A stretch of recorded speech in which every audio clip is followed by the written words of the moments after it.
15 months ago, I had made the first presentation about the need for a Hindu civilizational think tank. I don't know, anybody who has happened to be there during that presentation? So we may have some little background of that presentation, and this will be a step or phase 2 of that presentation. I'm going to make in 3 different segments. The first segment will be an introductory remark about Swami Vivekananda, because this project also will be an initiative undertaken in the broader framework of Swami Vivekananda celebration. Number 2, what is the Dharma civilizational foundation? A little bit I will talk about that. And then about the status of the Hindu studies in American academia, and what are the challenges and problems, and what type of some initiatives and steps we as a community can take, and what are some of the immediate possibilities that are likely to unfold and materialize, and what some other more possibilities that both locally as well as around the USA we might be able to undertake. So those are the 3 parts I will try to summarize. The first part, again, it is so preliminary, but just for those few who might be born here, and so born in this Vivekananda, 1863 in Kolkata, Bengal, shook up the whole world after his historic lecture on September 11, 1983 at the Parliament of World Religions. Visited US and Europe twice and traveled extensively, including many of his lectures in Los Angeles, as Dardani just now mentioned. It should be 18. Outside. It should be 1880. Yeah. It should be 1883. Sorry. So correct, 1883. He died in 1902 at the young age of 39. All the creation that this great, gigantic, dynamic person did was in a short span of 39 years. Next. Of course, the 3 most widely known Indians all over the world are Gautam Buddha, Mahatma Gandhi, Swami Vivekananda. Almost most of the foreigners you mention about, they will know these names. So a little bit about Vivekananda. Next one. The appeal of Swami Vivekananda is worldwide. It crosses all the state barriers within India. It crosses all the language barriers. It has an appeal among all the age groups and bridges all the ideological differences. There's probably no political party or no any social group that will not in some way would like to have their connection with Swami Vivekananda. That was the all-encompassing and dynamic nature of Swami Vivekananda. Importance of Swami. He was the first and the best known modern interpreter of Hinduism and India on the world stage. And there was a time when, under the influence of the European or the British Raj, there was such a sense of lack of confidence, such a diffidence in the Hindu society, especially among the educated youths, that everybody was feeling great in aping, in imitating, in carbon copying the West. That time, with such a thunderous voice, he was able to restore the confidence of the whole nation.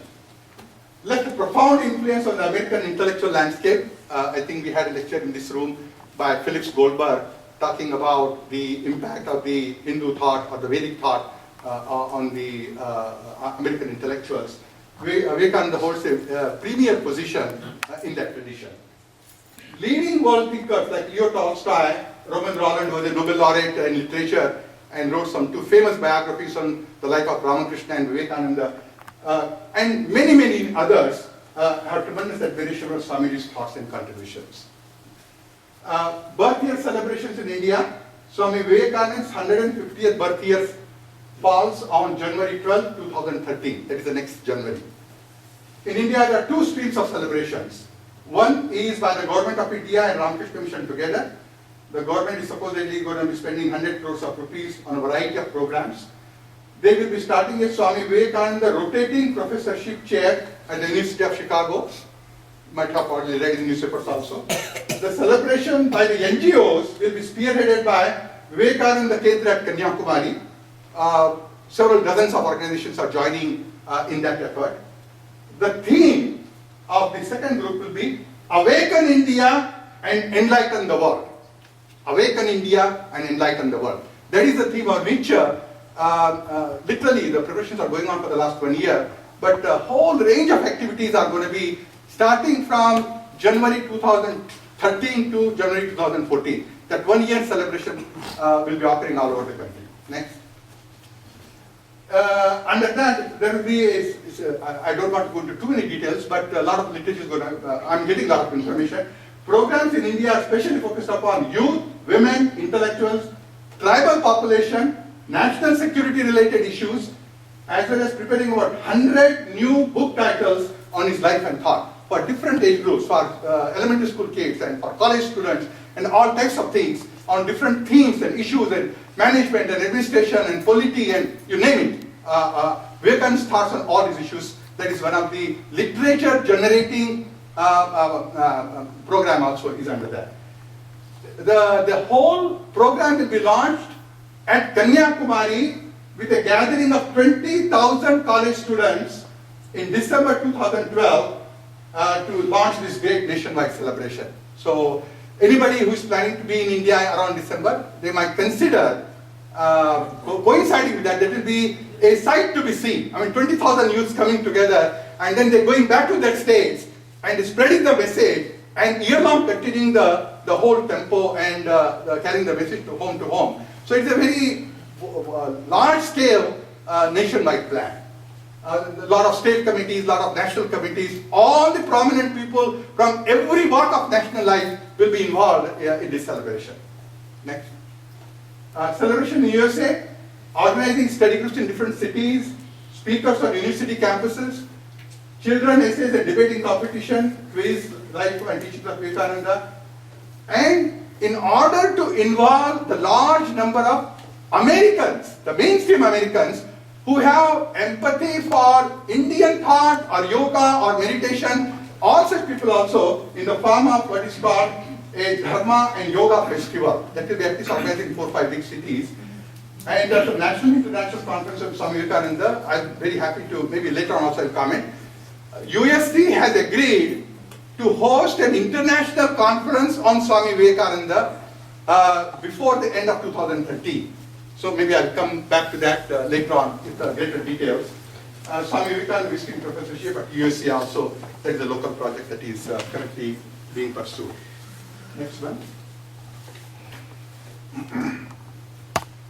I think I forgot to mention the theme of celebration of Swami Vivekananda in USA,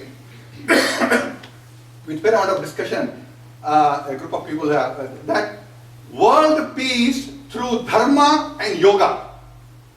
I mean, lot of the elaboration of Dharma, articulation of Dharma was done by Swami Vivekananda so eloquently, and Yoga is such an important gift of India to the West.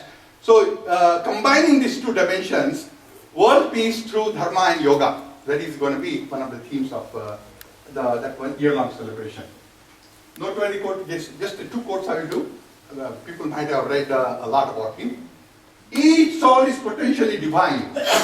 The goal is to manifest the divinity within by controlling nature, external and internal, by worship, there is one word missing there, by work, which is Karma Yoga, by worship and devotion called Bhakti Yoga, psychic control or yoga and meditation called Raja Yoga, philosophy and knowledge called Jnana Yoga.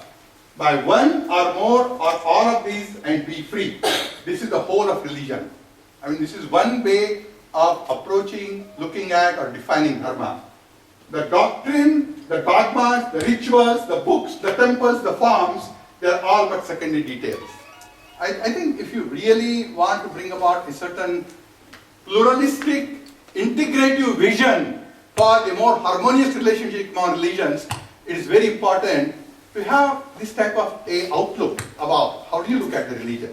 So, the next one. Religious quarrels are always over the husk, or what they call fighting for the peel of the banana and forgetting the pulp of the banana. So, when spirituality goes, leaving the soul dry, then religious quarrels begin and not before. This is again one of his quotes. So I would not go into too many, but I will just move on to arise, awake and stop not till the goal is reached, which is a very famous saying of Swamiji. So I will move on now to the second part. The second part is about the Dharma Civilization Foundation. Am I going too fast or? No, Is everybody okay?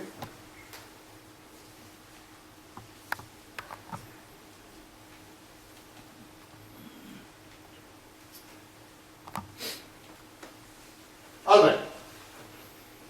Dharma Civilization Foundation, a project for the creation of a Dharma Civilization Endowment. So I will just try to a little bit elaborate and share some thoughts and maybe invite some comments, feedback, etc. from all of you. So it is an initiative as a part of Swami Vivekananda 150th birthday celebration in USA with special effort to take off over the next 2 years. So this is from beginning of 2012 to the beginning of 2014. In the next 2 years, to raise a collective endowment of over $10 million all over the USA. It aspires to challenge the collective imagination, generosity and resolve of the Hindu and Dharma community, Indians, Dharma sympathetic Americans towards creating an influential Dharma Civilization Endowment or Indic Civilization Foundation. There are two names that are being used.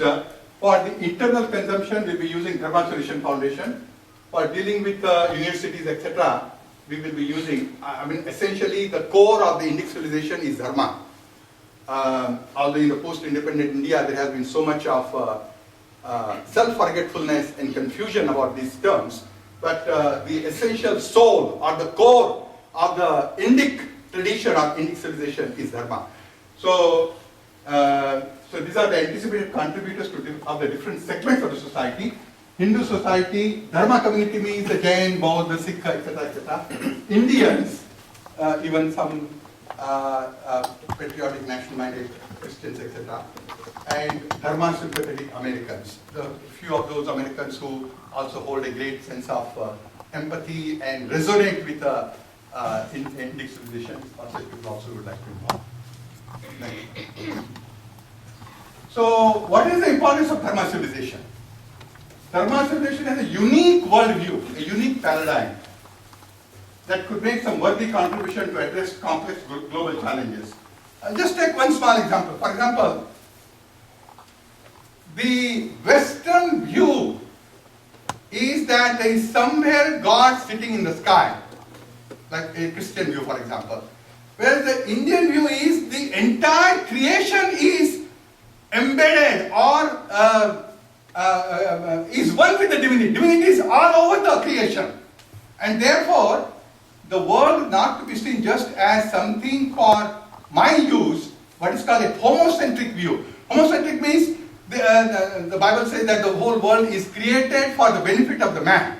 No, the entire creation is full of divinity, and so a certain philosophical foundation for how do you look at the ecosystem, how do you look at the environment, how do you look at utilizing but not overusing or not, like somebody gave a very beautiful example, that you can milk a cow or you can butcher a cow. So whether you milk the nature but not exploit the nature, this whole idea of conquering the nature, etc., are more a derivative of a certain world view about how you look at the world. And so maybe there are many examples that can be multiplied, that if properly understood, the profound implications for all types of environmental movements also, that foundation can be provided by the Indian thought. And so to recognize that this civilization has a very profound role to play. Right? Just a little bit about where are we today.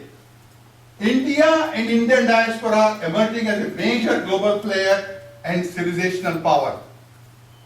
Dharma community and Indians are the most prosperous ethnic group in USA with the highest per capita income. You may probably be aware, the average per capita income for an American is around 45, 48, 46,000.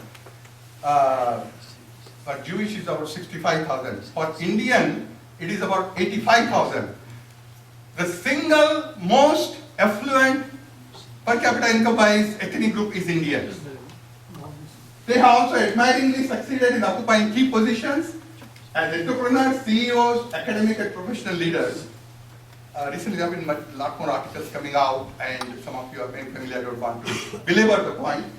They have made impressive contribution to build Hindu and Jain temples and Gurudwaras. According to some estimate, there are close to about over 600 Hindu temples.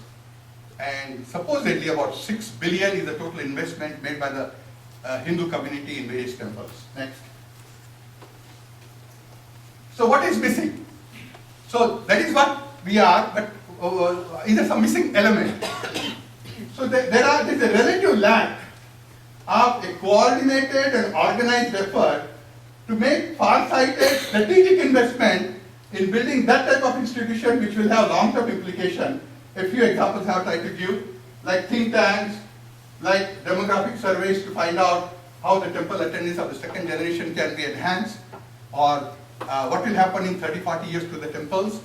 Unless some important shift occurs in the orientation, what type of pujaris we would need, a pujaris who will be able to not only perform rituals, but be able to explain the philosophy of when some say college students come to the temple, or be able to provide some counseling, or be able to deal with the media, or be able to utilize the computer and the modern technology. That type of a well-rounded pujari will be an important need of the hour, and the community will have to do some type of institution building around which such pujaris can be created. That just as an example I am quoting. The seminaries to educate, I told already, time, place and context appropriate smritis.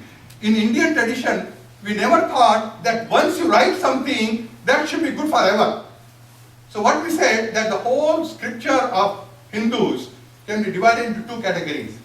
One, what is called Shruti, and other is called Smriti. Shruti is something very foundational. It is more like what is the nature of the soul, what is the nature of the creation, the relationship between the creator and so this is all the Upanishadic knowledge.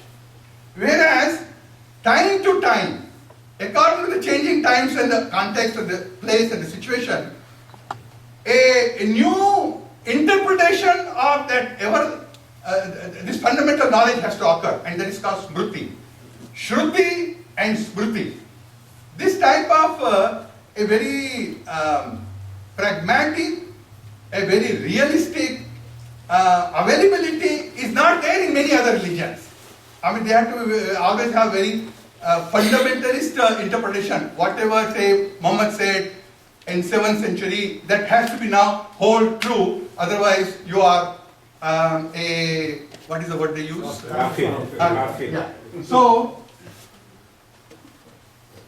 So what is the appropriate smriti for today's time? Actually, one very well-known professor, Arvind Sharma from McGill University, is currently working on what is called a Manava Smriti, appropriate for 21st century, especially both for the Indian context and for the overseas context. Such new ventures will have to be created for providing the guidelines. So there's a whole range of ideas like that, facilitating creation of thought leaders in different fields, etc., etc. So the need for there have been some sporadic attempts to create foundations. I mean, there have been probably hundreds of foundations all over the country doing some good work.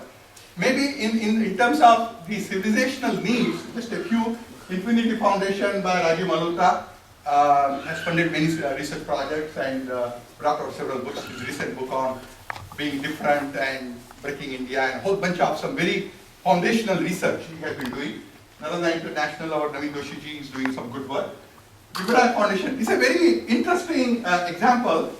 One single professor who had many inventions to his credit and many patents, made $9 million state, and while dying he said, my entire state I want to dedicate for creation of a foundation which should be utilized for upholding and educating about the 4 Dharma traditions in the American context.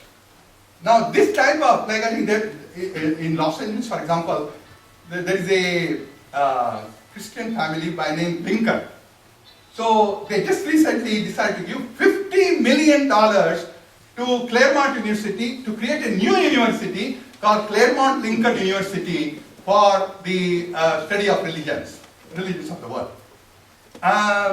This type of thing is not that it is absolutely unknown, but when compared to the wealth we are generating, it is lot less. Like a person like Warren Buffett, who can say that I have earned all this, but I want to share with the whole society. That type of community is not to that extent among the successful wealth generating members of our community. Hindu American Foundation is not necessarily a foundation with giving money, but definitely every year over $500 million they spend for quite impressive work by the second generation Hindus. Probably all these others are done by the first generation, but this one is done by the second generation, Meher Meghani, Asim Shukla, a whole bunch of people. And the consistency and the dynamism with which they have been able to do the work with developing bridges with the White House, with the Senate, the Congress, as well as their Hindu human rights report is quite widely respected in the congressional hearing. So it is quite a impressive work. Taksha is another institute by Adarsh Deepak, more in the focus in this field of science. Next. So what do we need? There's an imperative need for building a network of many creative, resourceful, visionary and dynamic persons and institutions so as to actively meet the present and the future challenges faced by the Dharma and India community. So the proposed Dharma Civilization Foundation could be seen as one of the major trendsetter and inspiring model to promote further large-scale philanthropy and institution building in our society. Next. So, just a few examples of other communities where we can pick up some lessons. The Jewish community, along with the individual success, they have also built appropriate institutions with high level of impact and influence. We all know, even they say that there is the Jewish lobby, there is an office in White House, and nothing against Israel can happen. All the senators and congressmen of both the parties compete with each other to be invited to their programs. So that it did not happen overnight. Over the last several decades, a very planned, concerted, sustained effort by the leaders of their community that has created that type of reality. So they safeguard the collective interest of American Jewish community and also of Israel. They have several universities, School of Divinity, Museum of Tolerance, media houses, lobbying groups, Jewish Apex Body. I was told that Jewish Apex Body alone has an annual budget of $700 million. I mean, one of our friends was recently visiting to study how they have built up all these institutions. So that's Islamic community. They say that after the 9/11, in order to protect the community from the onslaught of the rage of the Americans, massive investment in PR firms was done in order to present Islam in a more benign way. For example, the popular term was Mohammedans before, but it was a strategic move by the community to de-emphasize Mohammedan usage and popularize the Islam. Now, Islam became a popular term in the last couple of decades, but that did not just happen. It happened by a very carefully orchestrated effort by the community. And of course, they say that when the school syllabus issue came up for Hindus, they were so disorganized. But the Muslims since early 90s, I mean, I've done some study with Hinduism today. I was amazed about a couple of people just day in and day out kept working with the publishers, with the school board, with the education department. Finally, the whole portrayal of Islam in the textbook of the school's children is very different. So it requires some will of the community to be able to bring about certain changes. Next one. Even you might have heard that in many universities, first time I visited San Diego State University, and one of the professors took me to one office, it's called Confucius Institute. So in 2004, China decided that we are going to be a world power. We would like to position not only geopolitically, for example, how do you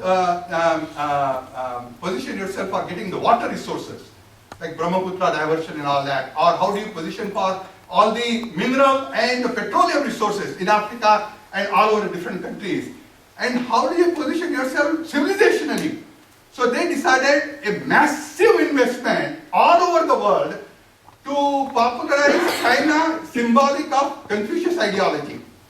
So today, even starting with the elementary school, how to train the teachers about China and about Confucius. Confucianism as the symbol, cultural symbol of China.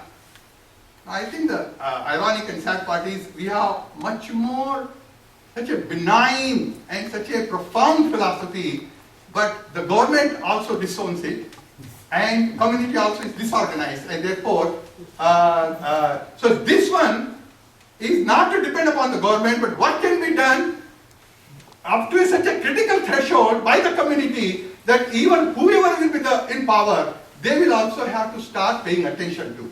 I was talking to several think tank people in India. There is one very newly coming, very good foundation called Development Foundation, and it's in Bangalore. And its major trustees, just take one example. After 2008, after the major global economic crisis, there has been an important rethinking among many intellectuals all around the world that what was taken for granted as a global established model of governance and the economic policies and whole bunch of things, they are really not that much on a sound basis.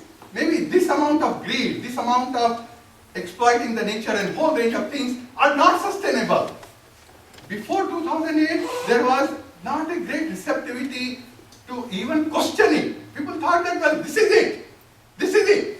But now, very leading thinkers in Europe, even in America, and definitely in India also, there is a rethink. So the Development Foundation, what it's trying to do is bring together some of the mainstream institutions, important leaders, thought leaders, like Indian Institute of Management, Bangalore, Indian Institute of Science, and there is one Indian Institute of Social Change, a whole bunch of institutions are there.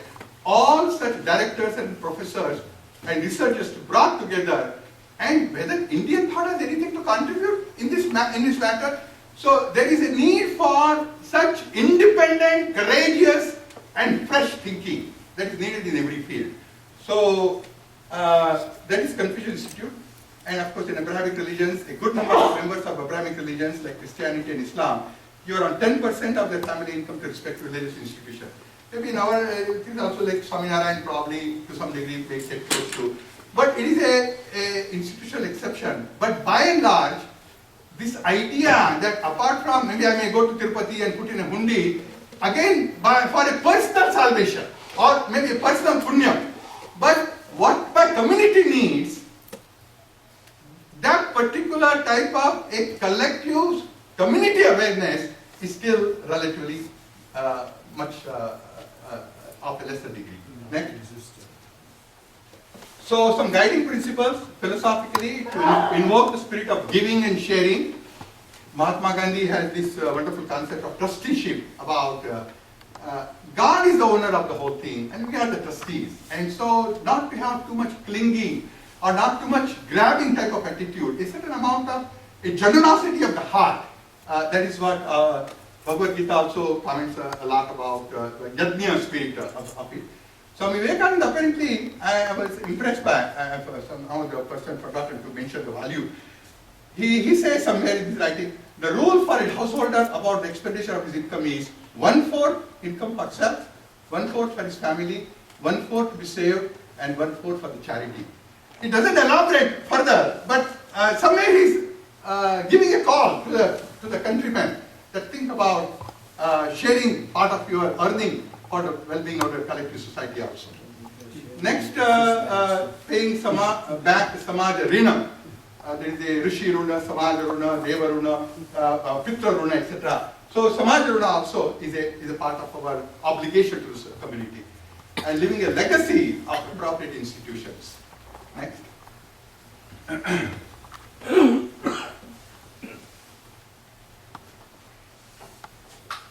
So the endowment is a metaphor in that way it can be conceptualized to generate three types of resources.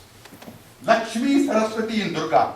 Lakshmi, the financial resources, Saraswati, the intellectual or knowledge resources, and Durga, the strength of strategic ideas. A lot of times you take a strategic move and it can have a cascade effect of so many things changing. Geographical scope, it will work in all the three domains, in USA, in globally, and India. Although the major thrust will be focusing on issues of Hindu Americans in USA, but globally on selected issues, some collaborative involvement with issues of diaspora, like human rights issues of Hindus, Dharma communities, and ancient traditions, meaning Native Americans and Romas and anybody. I think the whole blood-stained history of the last 2,000 years happened after the arrival of these two sons of Abraham, who basically had this belief that the whole world is divided into two parts, the believers and non-believers. And now it is the God-given duty of the believers that they have to convert the non-believers. And under that type of a worldview, the amount of bloodshed that has happened, that was not known in Rome. That was, the pre-Christian Rome, or the Greek, or the Native Americans, or the African, Native Africans, or the Aborigines in Australia. So, where people just happily lived in relation to the nature. They might have fought for something else, but not for religion. Religious fight is a product of this mindset.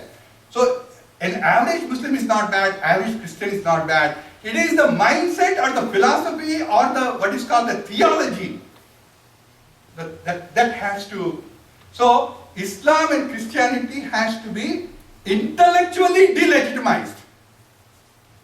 There has to be enough thought level challenge that there cannot be any genuine world peace till there is some softening and shifting and changing of this mindset.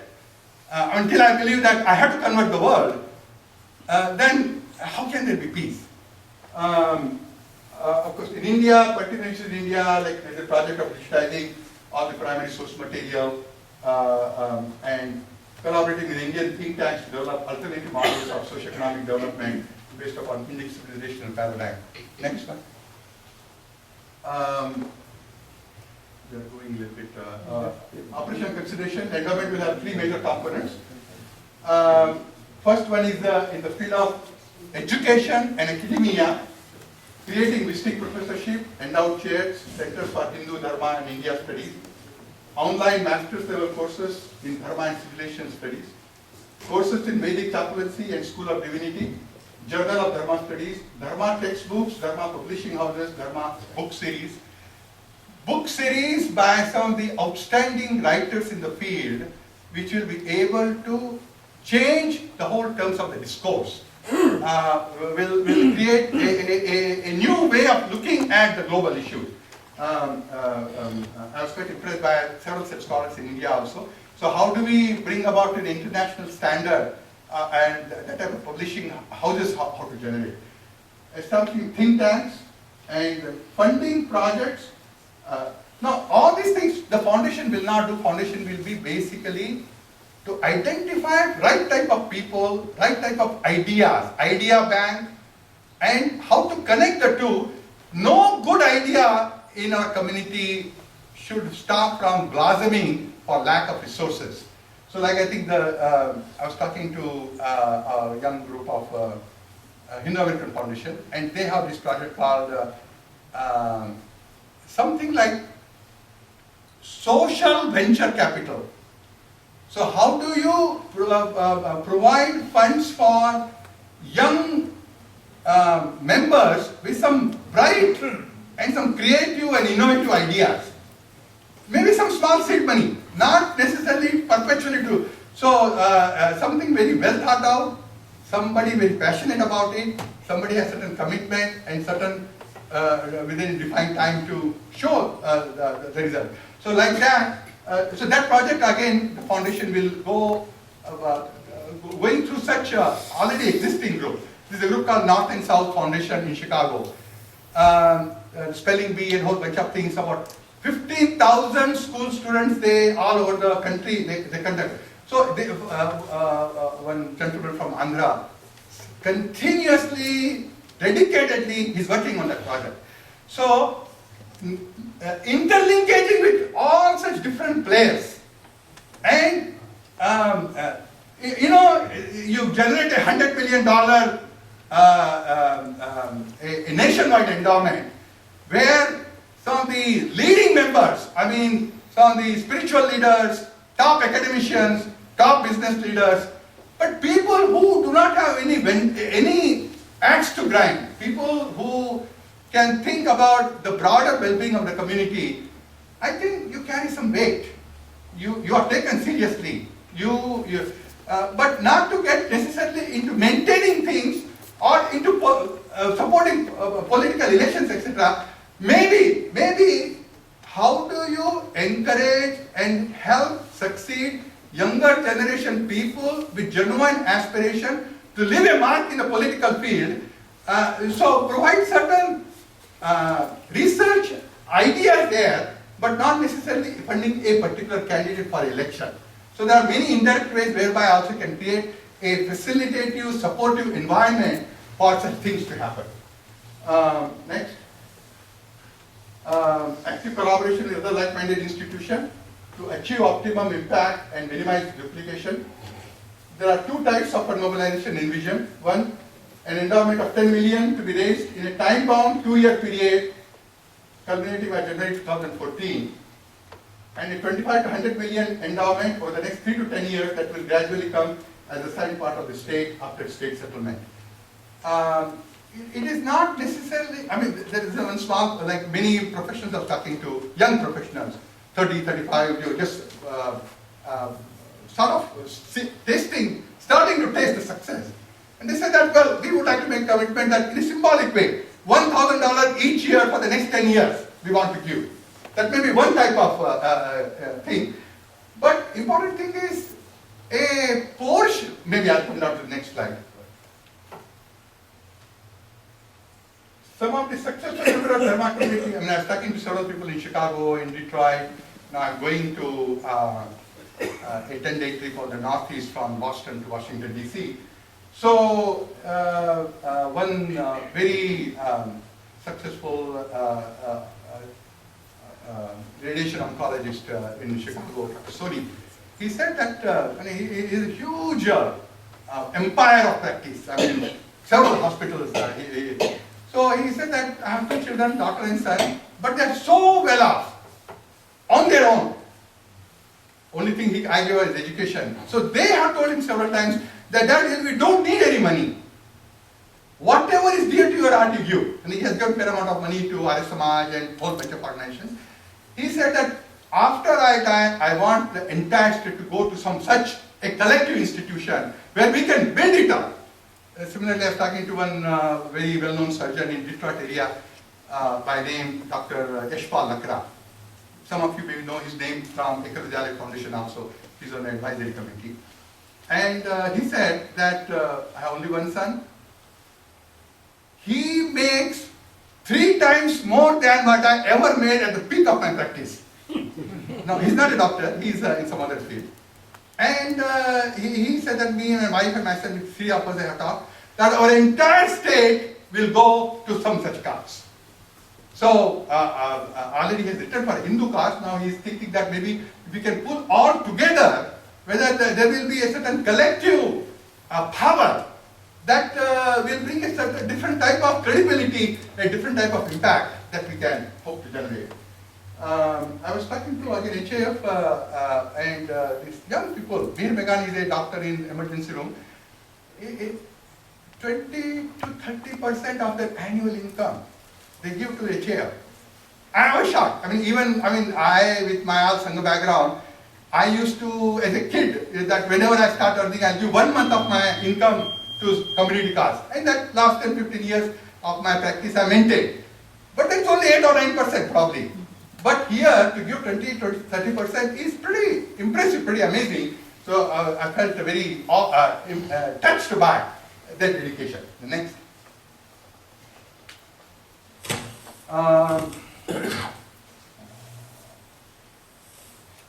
Maybe I would like to skip it.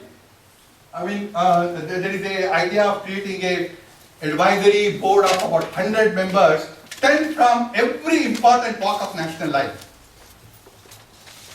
People from media, people from writers, people from academics, and people from hotel owners, and people who are not going to politic in the group, but who really have this fire in their heart that after what God has given us, we want to also leave something very solid, something very substantial for the future generations.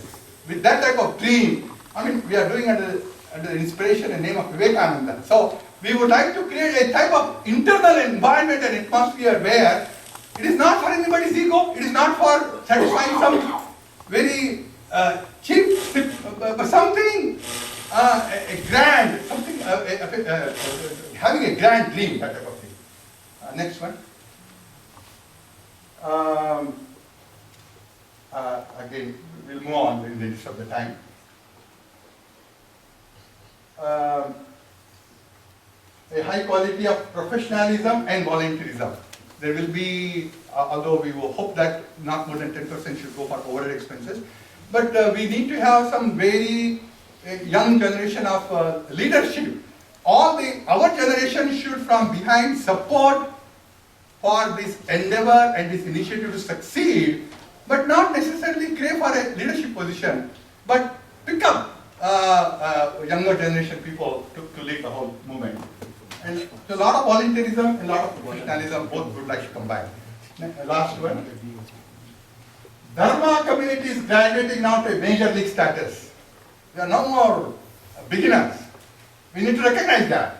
And it can aspire to think big and act big and be taken seriously and to have meaningful impact on its own future, on the American society, and on India as well as globally.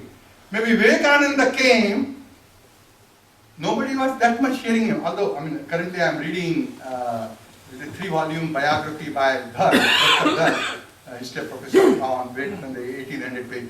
And then somebody who may be interested, there is a lady called Mary Burke, B-U-R-K-E. She did intensive research and brought out 6 volumes on Swami in the West. And only she covers America and Europe. And such wealth of information. It is such a delight to read. So maybe these next 2 years, whoever are interested, they can also pick up either idea books or the biography book or whatever. So I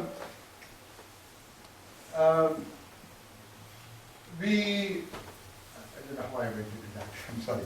Okay, so this is the second part. And probably third part I'll go very, very in a condensed form.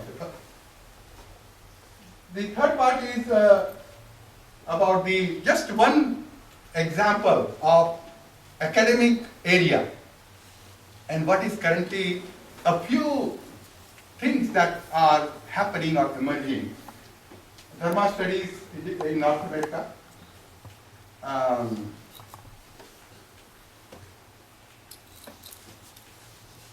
I think I would not like to even go by comparison.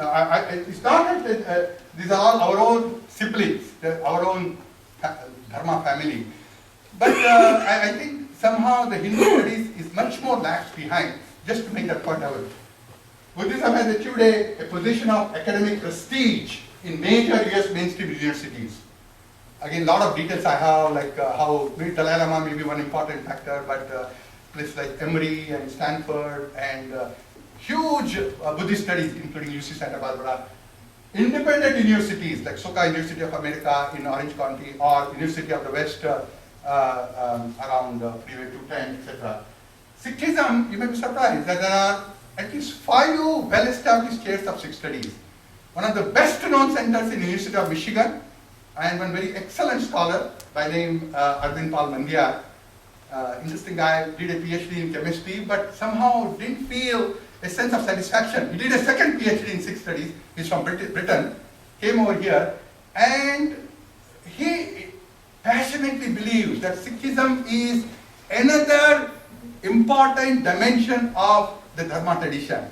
And there's nothing like the Khalistani mentality, but so I had several opportunities to interact with him, and I was touched by both his scholarship and his knowledge and his vision.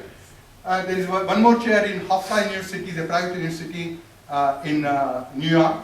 Then of course there is one chair at UC Riverside. There is one chair at UC Santa Barbara, and there is one chair at University of British Columbia, Vancouver. So these are the 5 chairs purely are dedicated for Sikh studies. Jainism, there is an International School for Jain Studies which is doing quite remarkable work. They take about 20-25 students every year, university students and professors, to India, and they have set up some infrastructure there where then they can spend 6 weeks studying Jainism. And this is how they have built up over 200 academic people who can be knowledgeable about Jainism. Next. Florida is Florida International University has a chair, Mahavir Jain Chair of Jain Studies. So they have recently started a Center for Jain Studies at Claremont Lincoln University also. Hindu Studies. No serious, systematic and concerted effort to establish Hindu studies in American academia. Only chair of Hindu studies in the entire North America is in a university called Concordia, which is in Montreal, in Canada. One T.S. Rukmini is the professor there. No specific chair dedicated to Hindu studies in the entire USA. In the entire, I mean, it's amazing. I mean, it's such a large community where there is no Hindu studies. Hinduism is taught as a part of either comparative religion or in the broader department of religion with a concentration in Hindu studies. There are several Hindu scholars, but they cannot claim that they have a PhD in Hindu studies. They have, under the broad, many things are taught in Hinduism also is taught as a concentration. Or a lot of South Asian studies. Like you might have heard the name of one Frank Morales, he's a Pujari in Nebraska. So he did from University of Wisconsin, but there is a South Asian studies huge department. That is where he did his PhD. Now, some of the problems I have tried to enlist. A lot of professors who teach Hinduism also are problematic, like Wendy Dodinger and her book on history of Hinduism is pretty full of problems. Similarly, Courtwright at Emory University, he wrote his whole thesis or book on Ganesha, and he is psychoanalyzing Ganesha. I think how a particular framework can be misapplied, like I think supposing I am a psychoanalyst, and whether I can understand the patient from an empathic point of view to trying to appreciate and come to know what is the inner world like, or I can see that he's just a specimen and I am the scientist, and I mean there are ways and ways of applying or misapplying. Similarly, there's one guy called Jeffrey Kripal. He's at Rice University. He has written a book called Kali's Child. The entire book is portraying Ramakrishna Paramahansa, that he was a homosexual and he has a homosexual relationship with Vivekananda and all types of perversion. And the guy goes and spends 6 months in Belur Mutt trying to present himself as a very devoted Westerner who wants to learn more about, and then it comes back. So this type of scholarship also, so again I don't need much too many examples. There is a small group of scholars also who are genuinely dedicated to the spirit of the Hindu studies, and they we can call as scholar practitioners. And there are several of them. It's not, maybe the whole number of religious scholars, they may be about 10%. So there are some people who are sitting on the fence, and when you develop certain strength, they will come this way. But you need to provide certain conducive intellectual space for these people. I can quote at least some 20-25 names of these scholar practitioners. Even our friend, say, Chris Chappell, or one Ann Witcher in Manitoba, or one Ramdas Lang in Hawaii, University of Hawaii, one Jeffrey Long in Pennsylvania. Like that, the list goes on and on. Some of them are Indian scholars, and some of them are Western scholars, but they all generally, not only Hinduism is just some academic pursuit, but also something that deeply touches their own life, that type of thing. And the type of students you inspire, the type of scholarship you create, partly depends upon what you feel in your heart about this whole knowledge. The Anand Dharma Academy of North America, they have done quite the last 8-9 years thematic conferences at American Academy of Religion, where about close to 20 scholars present papers. And Jubilee Foundation I already mentioned, I don't need to repeat that. Next. Future strategy, to create at least a few centers all over North America over the next 5 to 7 years. Create a new generation of young, bright, dynamic, and visionary scholars in Hinduism. Are you with me? Yes.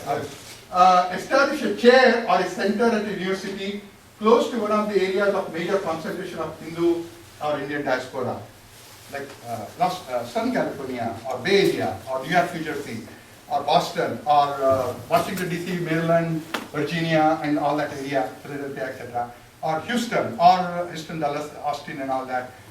There's such 7-8 potential centers are there where we need to start working on.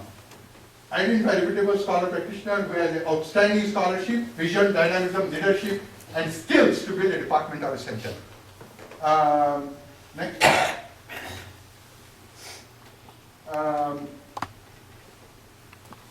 So critical need for a few or at least one center at one of the major US universities where you could envision building an influential center of Hindu studies, and also for the study of India, its culture, its civilization, and other Indic religions.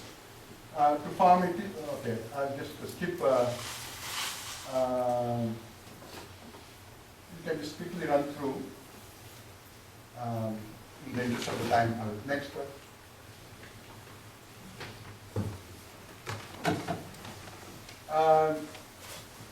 I think one of the sad things is we do not have a mechanism in India to generate a home team of scholars in Hindu studies, because there is no Hindu studies available because of this whole confused notion about secularism, which was a very relevant concept in the European history, where there was a lot of tug of war between the state and the church.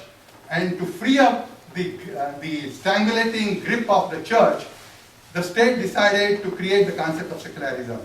In India, there was never a theocratic rule. There was never, any ruler, any king of any religious persuasion equally respected all religions. That is the Hindu tradition. That is the Indian tradition.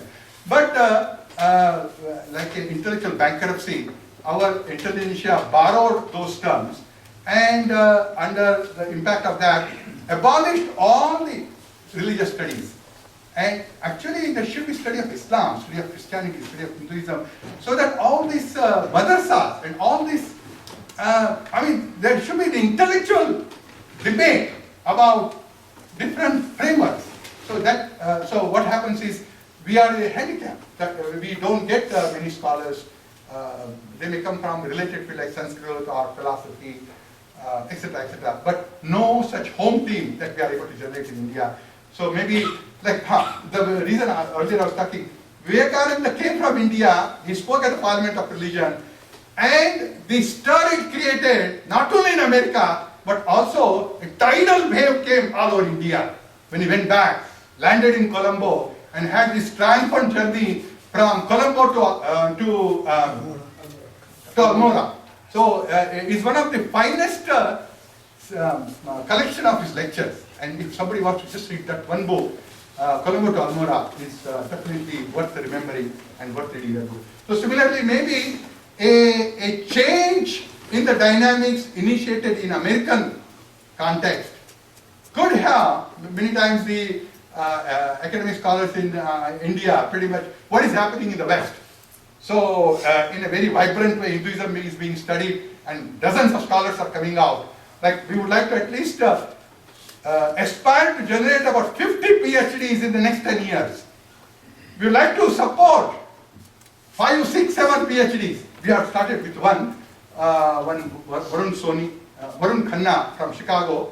He just finished his MPhil in Sanskrit from Cambridge University, and actually had come if somebody was there at the conference at LMU. So he was accepted because of his quite a brilliant young boy and passionate about all these subjects. So he's taken up a PhD in Hindu studies.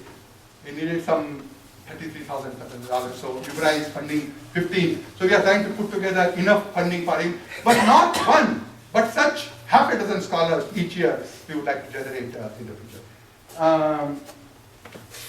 So maybe I'll just skip to next. So, 4 universities we're exploring in the Southern California. UC Irvine, Claremont Lincoln University, USC,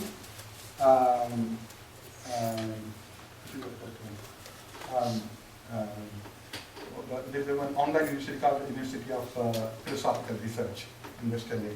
So USC showed tremendous enthusiasm of wanting to collaborate with the community.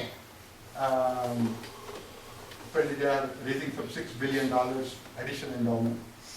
There were 1,800 Indian students and 10% of the undergraduate, which was a news for me, 10% of undergraduate come from India. I knew that a lot of postgraduates come for engineering, etc., but undergraduate too. And they are willing to work on developing bachelor's, master's, doctoral, and postdoctoral studies in Hinduism and India-related fields. Next. And it is committed to build a center for India, Dharma traditions, and Indic culture and civilization studies in collaboration with the Heritage community. Heritage means Hindu community or Dharma community. Yes. Again, I don't need to go too much in detail. The head of the Department of Religious Studies, Duncan Williams, he's a half Japanese and he's a PhD from Harvard and was at UC Berkeley, but now he has moved here. And he's the one who initiated the initial dialogue, and a lot of series of meetings have occurred. And tremendously interested to develop a Hindu studies division. We told that we don't want somebody like Jeffrey Kripal or Courtright to be brought over here when we put all our hard-earned money into it. So we need to have some commitment from the university that an authentic scholar will be occupying this chair. And they have said that they will definitely be sensitive to that and will work on that.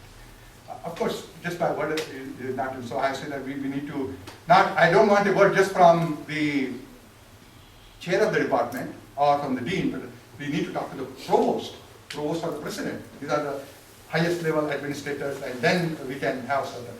So they have arranged a meeting, first they said 7th of May, but now we have said the 14th of May, there will be a meeting with the provost to discuss all the issues. Okay, next one. We did that, I think. In conclusion, there's a need to further explore other provisions in the legal contract also, so that whatever promises are made are kept. And so in this onward march of the Indian diaspora in USA in general and Hindu community in particular, many worthy institutions including universities, Hindu seminaries, civilizational museums, lobbying centers, media houses may emerge in the long run. However, in the immediate future, there is a need for a joint and concerted effort to pave the way for a major India center in one of the major US universities. Establishment of the Swami Vivekananda Visiting Professorship in Hindu Studies at UC is seen as the initial step in this grand unfolding vision of academic institution building and as one of the valuable legacy for the posterity or for the future. So only two comments I'll make. One is that the 2 years of visiting professorship later on will be converted into an endowed chair. The visiting professorship will be named Swami Vivekananda Visiting Professorship in Hindu Studies. And they will put aside $20,000 of the salary or out of the budget for that visiting professorship for holding an international conference, and the first conference will be dedicated for Swami Vivekananda. So these many things they have clearly agreed, but a few other more funding of the things is still happening. I think initiating the process of registration and tax exempt status and forming a advisory committee for respectable people from all over the country. I am planning to travel about 8 to 10 days each month in different parts of the country, starting with from Boston to Washington DC is my first trip towards the later part of this month. And then next time I'll go to Chicago in the Midwest, and then probably be the West Coast to Seattle, etc., etc. So we have three types of groups. One, academic group, people with an academic position who can help in, because although I taught in psychiatry, but I'm not a scholar in Hindu studies. So we need scholars. So there are several people are coming forward. So forming a working committee of all the academic scholars is one group working on. The second group is those who are supporting this whole effort. So the support group, like more volunteers, we would like to have youngsters, we would like to have women, we would like to have a whole bunch of white participants. And third one will be people who will be able to help in the resource mobilization. So the general support, the academic group, and the resource group. Those are the three groups in which it has to be a little bit more properly expanded and formalized, etc. So, but let me stop here. If 5-10 minutes formally and later on informally, if any comments, suggestions, critique, etc.